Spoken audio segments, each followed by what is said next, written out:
السلام عليكم ورحمة الله وبركاته. معكم مطبخ رشا المغازي. القناة القديمة بتاعتي اتقفلت للأسف. اللي كانوا عليها أتمنى يعني كل اللي كانوا على القديمة يجوا على الجديدة. رشا المغازي النهاردة هعمل فتة شاورما سوري. هعمل الرز الأول. هنزل بمعلقتين زيت،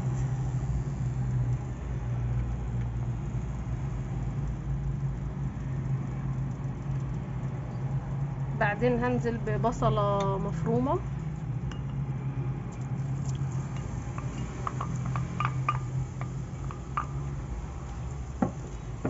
انا عايزاها تدبل بس مش عايزة لون. انا هعملها برز مصري عادي، لكن الصح بتاعها رز بسمتي، بس انا اكتشفت ان ما عنديش رز بسمتي فهعملها بالمصري عادي، هتنفع برضو، بس الاساس بتاعها بسمتي.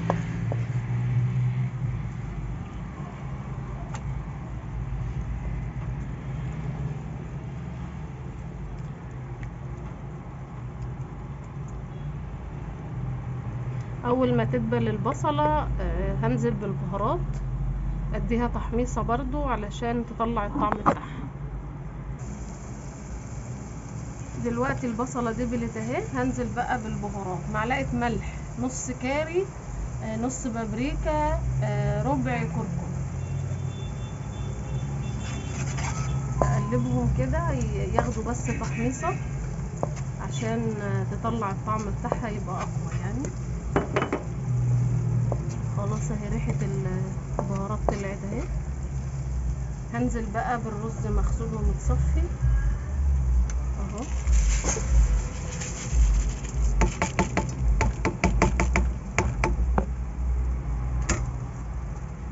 الرز المصري لكل كوباية رز كوباية مية او شوربة اللي هتسقوا بيه.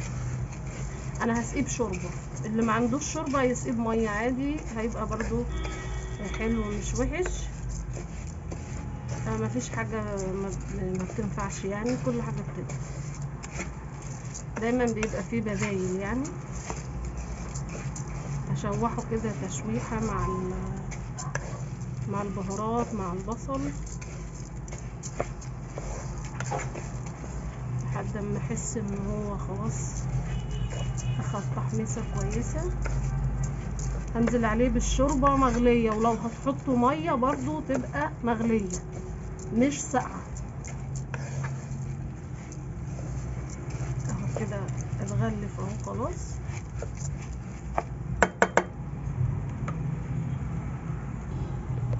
دلوقتي هنزل عليه بالشوربة.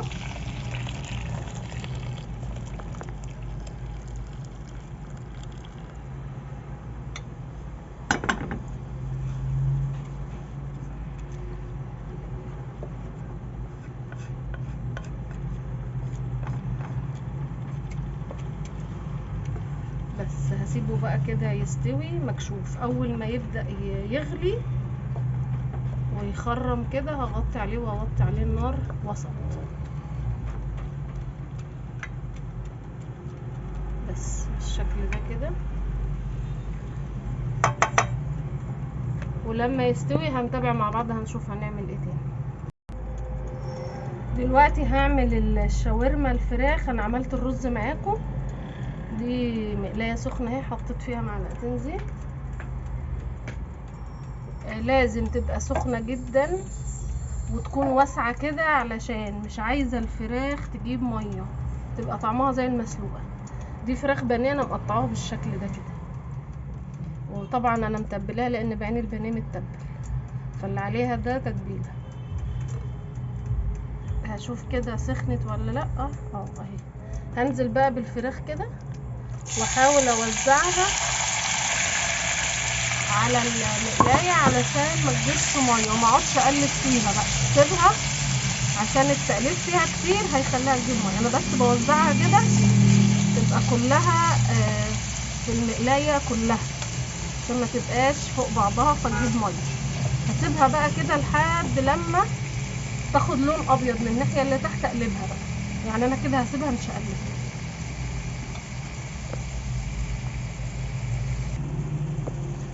دلوقتي الفراخ اهي اتشوحت. هنزل بقى بالبهارات دي عليها. نص زعتر، اقل من ربع حبهان مطحون، نص كاري، ربع فلفل، نص بابريكا. هنزل بدول كده بقى واقلبها بقى خلاص، بما انها اتشوحت فعشان كده خلاص مش هتجيب ميه بقى، يعني المسام بتاعتها اتقفلت خلاص مش هتجيب ميه، فاقلب براحتي. تمام. انا بحب البصل ما يبقاش فيه قرشه في الشاورما. اللي بيحب يبقى فيه قرشه يحطه في الاخر، انما انا هحطه دلوقتي قبل الفلفل علشان ما احسش بالقرشه دي، او طعم البصل ما يبقاش قوي قوي يعني. انما اللي بيحب طعم البصل قوي يحطه مع الفلفل عادي. دي بصله متقطعه جوانح بالشكل ده، هتدبل بس، وبعدين هنزل بقى بالفلفل في الاخر. يعني انا هخلي البصله بس تدبل مع الفراخ، وبعد كده هنزل بالفلفل دي اخر حاجه، وتبقى كده الشاورما جاهزه.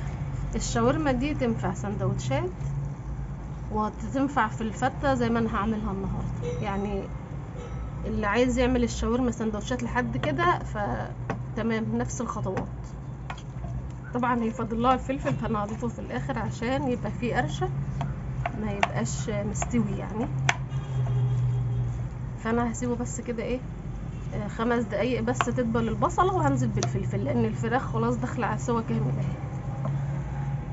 فهسيبهم 5 دقايق بس يدبل البصل. دلوقتي البصله دبلت اهي، هنزل بقى بالفلفل الالوان.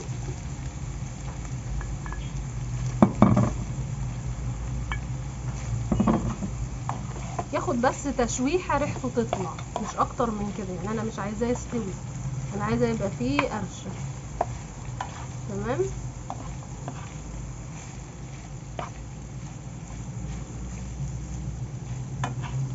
انا ما حطيتش ملح للفراخ عشان انا متبلاها بملح. هحط دلوقتي رشه ملح على قد الفلفل والبصل بس، لان الفراخ فيها ملح. نص المعلقه بس ملح، او اقل من نص كمان، عشان البصل والفلفل، مش اكتر من كده. طب بس ريحه الفلفل تطلع هشيلها خلاص كده تمام، تبقى استوت.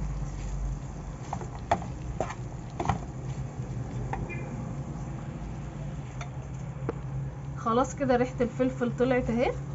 انا عايزاه يفضل مش مستوي كده، يبقى فيه قرش مش زي البصل. فخلاص كده هقفل الطبقه معاكم بقى. هنعمل الصوص اللي هنحطه على الفته وهنكمل مع بعض.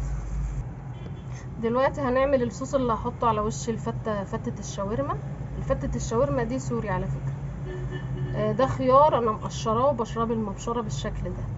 هحط معلقه صغيره ثوم مفروم، عصير ليمونه، نعناع ناشف معلقه، ونص ملح، وربع فلفل اسود. هنا بقى الزبادي الكميه اللي انتوا عايزينها على حسب ما انتوا حابين يعني. فهنزل بقى بالزبادي كده،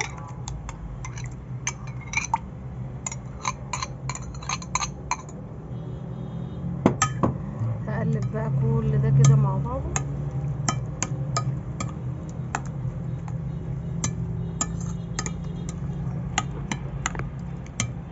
كده ده الصوص اللي هحطه على وش الفتة. ده بالنسبة للفتة المصري ده البدل الصلصة، فده اطعم يعني. انا بالنسبة لي بحب الفتة دي عن الفتة المصري بتاعتنا. الزبادي ده بيتحس كده انه افضل من الصلصة بتاعتنا بكتير كأكل، وبيريح المعدة جدا على فكرة. بس ده ما يمنعش ان الفتة المصري برضو حلوة يعني، بس انا بالنسبة لي ده افضل. خلاص كده الصوص جاهز اهو.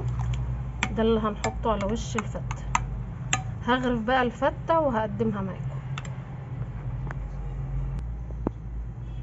دلوقتي طبق الفتة اهو بعد ما قدمته معاكم. العيش ده انا محمصاه، اللي عايز يحمره في الزيت يحمره، بس انا مش من هواة التحمير في الزيت يعني. فانا محمصاه في الفرن، مقطعاه بالمقص مكعبات كده ومحمصاه. والرز ده المصري اللي قلت لكم عليه اللي بدأت بيه عملته معاكم. والشاورما، وده الصوص الزبادي اللي انا حطيته عليها في الاخر. وصفة حلوة وجميلة وبتدي كمية برضو، وفي العزومات بتبقى حلوة وصنف جديد بالنسبة للمصريين يعني، لكن هي حلوة جدا. اتمنى تجربوها وان شاء الله تعجبكم بالف هنا.